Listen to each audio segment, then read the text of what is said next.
네, 맥스 선생님입니다. 자, 2016년 3월 도프 공통부분 자, 21번으로 가보도록 하겠습니다. 자, 21번은 아주 어려운 문제는 아닌데 또 이제 고난이도 문제 영역이 있기 때문에 또 많이 고생한 친구들이 많았을 겁니다. 자, 선생님은 어떻게 풀 수 있는지 한번 보여드리도록 하겠습니다. 보고 따라오세요. 자, 먼저 21번은 결론적으로 역시 gx라는 조각함수를 줌으로써 f3이라는 이제 최고차항 계수가 1인 3차 함수에 대하여 그 f3이라는 함수값에 대하여 걔가 m보다 크게 만드는 m의 최대값을 구하라는 문제예요. 근데 생각보다 뭐 조건이 뭐 단촐하게 있고 특히 2차 함수 같은 경우는 뭐 a 빼고 다 나와 있기 때문에 크게 어렵게 느껴지지 않습니다. 근데 여기다가 함수, 그 함수의 극한을 두 개를 줌으로써 이걸 가지고 조건을 따서 써라 이런 이야기가 되는 것이죠. 자, 딱 봤을 때 벌써 우리가 분모가 0 되는 상황이 좀 중요한 상황이니까 이 첫 번째랑 두 번째 극한 중에서 왼쪽에 있는 첫 번째 극한을 먼저 보도록 하겠습니다. 자, 그러면 이 극한은 분모가 뿔마 2에서 이제 극한까지 존재하지 않을 수 있는 가능성이 있기 때문에 이 t라는 녀석이 지금 뿔마 2가 되는 상황을 생각을 해야겠죠. 자, 근데 보면 이 gx는 0보다 작을 때는 2차 함수, 0보다 크거나 같을 때는 3차 함수를 주고 있기 때문에 이 마이너스 u와 2가 적용되는 구간이 다르죠. 그래서 먼저 2차 함수에 대해서 해본다고 하면은 마이너스 2를 적용시켜야겠죠. 그래서 이 친구는 마이너스 2를 대입했을 때 빵이 되는 그런 0인자가 있어야 되니까 이 친구가 당연히 인수로 x 플러스 2를 갖고 있다는 걸 알 수가 있죠. 자, 그러면 이렇게 또 이제 마이너스 2 대입하지 마시고 바로 이제 개수 비교하는 거예요. 자, 그러면 선생님 그 다음 어떻게 씁니까? 여기 또 여기다가 또 2분의 a 하면 또 안 돼요. 자, 이거 1 나와야 되니까 당연히 여기가 x 마이너스 1이겠구나 이렇게 써줘야겠죠. 합이 1이 나와야 되니까. 자, 그럼 반대로 2랑 마이너스 1을 곱하면 마이너스 2가 나오기 때문에 이 a의 값이 뭔지 알아냈죠. 얼마다? a는 마이너스 2다 이렇게 찾아주시면 되겠죠. a 바로 나왔습니다. 2차 함수가 그냥 완성이 돼버렸어요. 자, 그럼 fx를 갈 건데 그 fx는 마찬가지입니다. 얘는 x가 0보다 큰 영역을 담당하고 있기 때문에 이 2가 여기가 x가 t가 2인 경우죠. 2가 왔을 때 얘가 0인자를 없애줘야 되죠. 그러니까 얘는 fx는 누구로 시작하는 녀석? 얘는 x-2로 시작하는 요런 녀석이겠죠. 자, 그럼 당연히 최고차항에서 1이니까 이거 x제곱으로 시작할 텐데 자, 그럼 그 다음에 이쪽은 다 썼기 때문에 오른쪽 두 번째는 극한으로 가보자 이겁니다. 자, 이쪽 오면은 이번엔 이야기가 다릅니다. 얘가 극한값이 존재하려면은 자, 이제 t가 뭐 다른 데는 아무 상관이 없죠. 근데 여기서 gx가 밑으로 들어왔기 때문에 생각을 해보면 0보다 작을 때는 이 녀석이 들어오니까 x 플러스 2가 사라지니까 상관이 없어요. 근데 이제 뭐가 문제냐? 바로 이제 x-2가 들어오는 경우, 그러니까 양수 경우, 그 다음에 여기서 또 놓치면 안 되는 게 이 조각함수가 0에서 함수가 달라지기 때문에 이때 이제 극한값이 존재하게 만들어줘야 되죠. 그렇기 때문에 그런 상황에 대해서 알아봐야 되니까 여기서 어떤 상황을 봐야 될지 알 수가 있죠. 그래서 이 친구로 갖다가 다시 한번 식으로 써본다면은 자, 리미트 x가 0으로 갈 때 한번 볼 건데 자, 0으로 갈 때 이게 gx잖아요. 이게 x 마이너스 2 x의 제곱 플러스 뭐라고 나와야 되는데 여기 올 곳이고요. 자, 위가 이게 x 플러스 2 x 마이너스 2 아니겠습니까?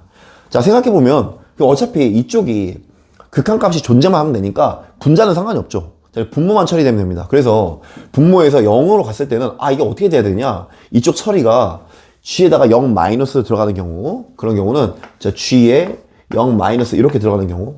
자, 그럼 여기 얼마 돼요? 0 집어넣으니까 a만 남으니까 마이너스 2죠? 이게 마이너스 2다. 그럼 이게 누구도 나와야 되냐? 얘가 g에 0 플러스도 똑같이 나와야 되는 겁니다. 그럼 0 플러스 똑같이 나와야 돼. 그럼 무슨 말이야? 이게 지금 gx인데 여기다가 0을 집어넣으면은 마이너스 2가 나와야 된단 말이에요. 자, 그러면 당연히 이쪽을 제가 kx라고 해주면은 여기 누가 와야 되겠습니까? 0 집어넣으면은 여기가 마이너스 2, 0, 이거 플러스 1이구나. 그래서 여기가 요런 식으로 채워지는 것이죠.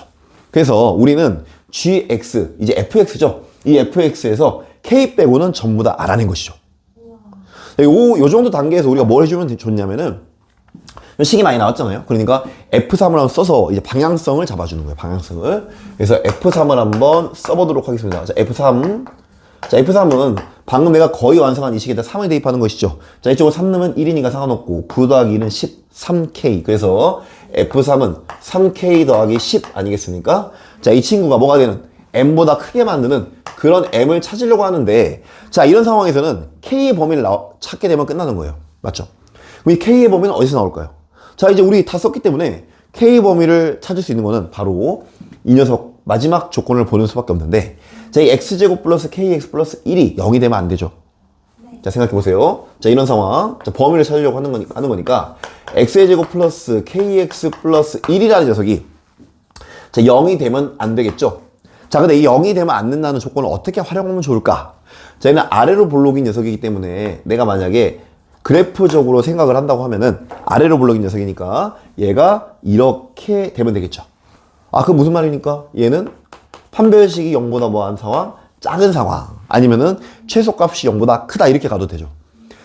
자, 근데 문제가 있어요. 자, 뭐냐면, 자, 이걸 보셔야 돼요. 자, 이거 안 보면은 무조건 틀리는 겁니다. 자, 이 함수는 x가 0 이상일 때만 그려지는 거예요. 그러다 보니까, 큰일 났다. 그래서 이걸 이제, 이 방정식, 이걸 갖다가 생각을 해보면은, x의 제곱 플러스 kx 플러스 1. 이 녀석이 0보다 큰 상황을 만들어야 되는데, 어떨 때, x가 0보다 크거나 같을 때만 이걸 하면 되는 거죠. 자, 근데 하려고 보니까 좀 머리가 아파. 왜냐? 축이 마이너스 2분의 k라서 축이 어디 있느냐에 따라서 달라진단 말이죠. 그래서 이걸 풀려고 봤더니, 아니, 첫 번째 경우는 뭐냐면, 일단 판별식을 썼을 때 0보다 작으면 무조건 되겠다. 근이 안 생기니까 0만 안 되면 되잖아요. 두 번째는 뭐냐면, 이게 좀 어려운데, 근이 생기긴 생겨요. 근데 그 근이 알파라고 했을 때 그 알파가 0보다 작아버리면 상관이 없어요. 왜냐면은 근이 안 나오는 셈이 되니까. 그러면 이걸 갖다가 이런 걸 풀려면 우리가 왜 고1 과정에 썼던 어떤 방법을 써야 됩니까? 근의 분리. 맞죠? 자, 근의 분리를 써야 됩니다. 자, 근데 선생님이 이야기했죠. 근의 분리를 써야 되는 상황이 오면, 어떤 상황? 근의 분리를 써야 되는 상황이 오면 그때는 근의 분리를 사용하지 말아라. 특히 어쩔 때. 범위가 있는 방부동식은 근의 분리를 쓰지 말고 그 대신 뭘 써라? 방분을 써라. 오, 기억하시네요. 방분. 자, 방분이 뭐니까? 방정식의 분리. 맞습니까? 방정식의 분리. 그래서 근의 분리 쓰지 말고 방정식의 분리를 통해서 문제를 해결하려고 하는 겁니다. 맞죠? 자, 그러면 지금 저 녀석을 자, 방분을 해서 마무리를 지어보도록 하겠습니다. 자, 방분을 할 때 어떻게 한다? 이렇게 움직이는 녀석을 넘겨버리는 겁니다. 맞죠? 그래서 왼쪽에다가는 이렇게 정적인 그래프. 자, 오른쪽에다가는 동적인 그래프를 이런 식으로 그리게 되는 것이죠. 자, 그래서 자, 왼쪽은 정적인 그래프. 어떤 그래프? 정적인 그렇게 멈춰있는 그래프를 말하는 겁니다. 오른쪽은 어떤 그래프? 동적인 그래프. 움직이는 그래프를 놓는 겁니다. 자, 이걸로 해석을 해보도록 할게요. 자, 부등식 풉니다, 이제. 자, 생각을 해보면 x제곱 플러스 1을 범위에만 그릴 거기 때문에 자, 등호 들어가겠죠? 여기 0일 때 들어가니까 이 상황에서 이런 그래프 나오는 거죠. 자, 이쪽은 어떻게 돼요? 이쪽은 약간 이런 느낌 이렇게 잡히는 거죠. 그럼 이 녀석이 바로 누구다? x의 제곱 플러스 1을 이 범위에만 그린 것이죠.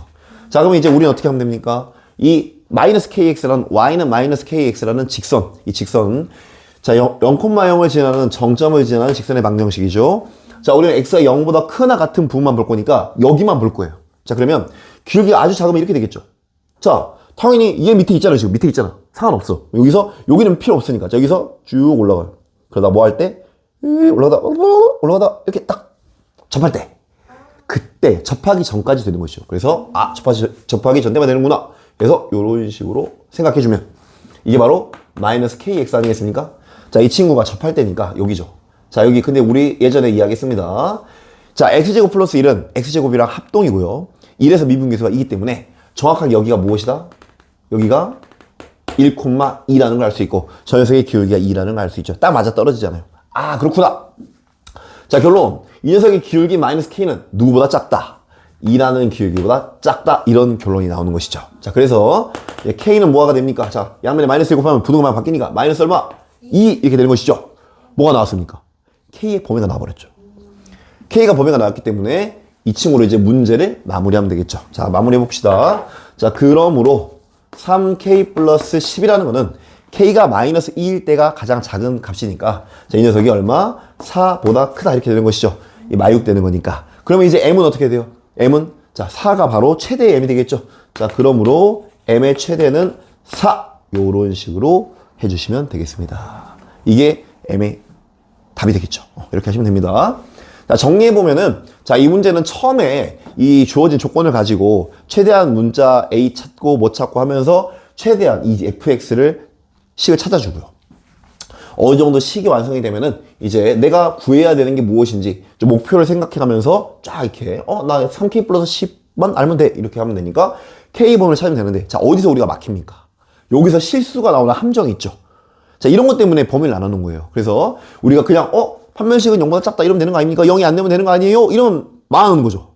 자, 어쩔 때 이것만 된다고 내가 이런 상황이 아니야, 얘밖에 없을 때, 그냥 얘 혼자 있을 때 이것만 있으면 상관이 없는데 범위가 나눠져 있잖아요. 그러니까 이렇게 얘만 써버리면 바로 틀리는 것이죠. 자, 조심해야겠죠? 그래서 이걸 원래 같으면 해설처럼, 이제 공식 해설처럼 경우를 두 개를 나눠서 풀어야 되는데 이러면 너무 어렵다. 이게 근해 분리 아닙니까? 근해 분리. 선생님이 알려준 것처럼 방분을 써라. 자, 방분을 하면은 이 녀석을 갖다가 정적이고 동적인 그래프로 나눠서 그린 다음에 정적인 거를 주어진 범위만 그리고 동적인 그래프를 움직여주면은 한 방에 풀린다. 무슨 말이에요? 경우를 나눌 필요가 없다. 여러분은 경우 나누는 거 싫어하잖아. 케이스 분리하는 거 싫어하잖아. 못하잖아요. 못하잖아. 그러니까 그러면 힘들다고. 그러니까 어떻게 하라? 한 번에 풀어라. 경우 나누지 말고. 맞죠? 얼마나 좋습니까? 자, 이거 설명해 줘가지고 요번에 좋아하는 아이들 얼마나 많아요. 너무 많습니다. 요런 식으로 꼭 풀어주세요. 선생님, 어쩔 때 씁니까? 방분은 어쩔 때 씁니까? 제한 범위가 있는 방부등식의 해에 대해 조사할 때. 이런 식으로 근해 분리 대신 써주면 되겠습니다. 됐습니까? 자, 됐죠? 이렇게 하시면은 되겠습니다. 좀 엄청 어렵진 않습니다. 네, 그래도 이제 해설 듣느라 고생하셨고, 이제 제 소개를 해보도록 하겠습니다. 자, 다시 인사드릴게요. 네, 저는 대치동에서 15년 동안 고등수학을 가르치고 있는 맥스 선생님 김상호라고 합니다. 저는 아주 오랫동안 이제 수많은 학생들, 정말 많은 학생들을 가르쳤고 좋은 대학에 보내기도 하고 좋은 내신 성적을 많이 만들어내기도 했습니다. 지금은 제가 대성학원 본원에서 재종반에서 수업을 진행하고 있습니다. 자, 앞으로 하나 더 있다. 지금 우리 성인반 수포자의 역습이라고도 지금 하고 있어요. 지금 아주 열심히 수학을 공부하시는 이제 성인분들이 계신데 예뻐 죽겠습니다. 너무 열심히 하고 계세요. 너무 감사합니다. 저 너무 신납니다. 자, 이렇게 열심히 수업을 하고 있기 때문에 앞으로도 저를 만나는 많은 학생들, 수포자들, 다들 모두에게 이런 분들께 최고의 수학 수업을 드리도록 하겠습니다. 그래서 이제 수포자 싹 다 없애버리고 좋은 문제 해결력을 갖출 수 있도록 해드리도록 하겠습니다. 네, 맥스 선생님이었습니다. 감사합니다.